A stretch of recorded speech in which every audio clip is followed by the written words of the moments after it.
Hi hello എല്ലാവർക്കും മനോഗുണേശ്വരി ചാനലിലേക്ക് സ്വാഗതം. ഞാനിന്ന് ഉണ്ടാക്കാൻ പോണത് ബീൻസ് പൊരിയലാണ്. അതിന് വേണ്ട ഇൻഗ്രീഡിയൻസ് ഇതാ 1 കിലോ ബീൻസ് ഇതേപോലെ കുത്തി അരിഞ്ഞത്, 8 ചെറിയ ഉള്ളി ഇതേപോലെ കുത്തി അരിഞ്ഞത്, കറിവേപ്പില, 1 ടീസ്പൂൺ കടുക്, 1.5 ടീസ്പൂൺ കടലപ്പരിപ്പും 2 വറ്റൽമുളകും, അരമുറി നാളികേരം ചിരവിയത്, ഇത് 5 പച്ചമുളക് ഇതേപോലെ വട്ടത്തിൽ കീറിയത്, ഉപ്പ്, വെളിച്ചെണ്ണ. ഇനി നമുക്ക് പ്രിപ്പറേഷനിലേക്ക് പോവാം. നോൺ സ്റ്റിക്ക് ചീഞ്ചട്ടിയിൽ എണ്ണ ഒഴിച്ചിട്ട് എണ്ണ ചൂടാക്കിയിട്ട് നമുക്ക് കടുകിടാം, അതൊന്ന് പൊട്ടട്ടെ. ഇനി നമുക്ക് കടലപ്പരിപ്പ് ഇടാം, അതൊന്ന് ചെറുതായി മൂക്കട്ടെ.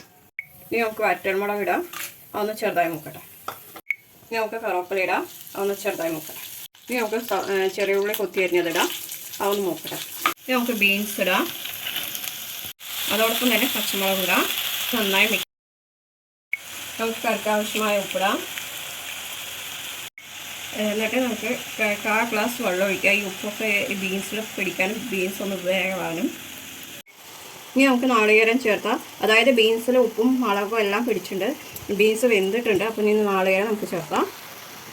നമുക്കൊന്ന് നന്നായി മിക്സ് ചെയ്ത് കൊടുക്കാം. ഇത് 2 മിനിറ്റ് മൂടി വയ്ക്കാം.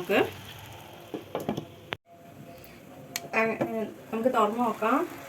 ബീൻസ് പൊരിയൽ റെഡി ആയിട്ടുണ്ട്. ഇത് സിമ്പിളാണ്, ടേസ്റ്റിയാണ്. ഇഷ്ടപ്പെട്ടാൽ ലൈക്ക് ചെയ്യുക, ഷെയർ ചെയ്യുക, കമൻറ്റ് ചെയ്യുക, സബ്സ്ക്രൈബ് ചെയ്യാത്തവർ സബ്സ്ക്രൈബ് ചെയ്യുക. അതിന് തൊട്ടടുത്താണ് ബെൽ ബട്ടൺ ഓൾ എന്നുള്ളത്. അപ്പോൾ ഞാനിരുന്ന പുതിയ വീഡിയോസ് നിങ്ങൾക്ക് നോട്ടിഫിക്കേഷൻ ആയിട്ട് വരും. എല്ലാവർക്കും ഗുഡ് ബൈ.